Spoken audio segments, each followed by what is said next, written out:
Kahit na ano pa ang gusto mo, basta wala ka bang tinatapakan na tao, ituloy mo lang ito.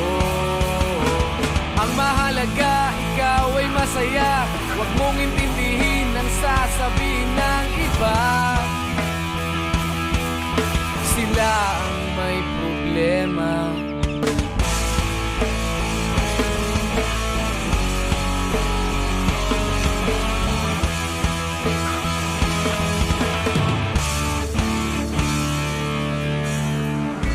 Walang pumapansin sa natatangi mong galing.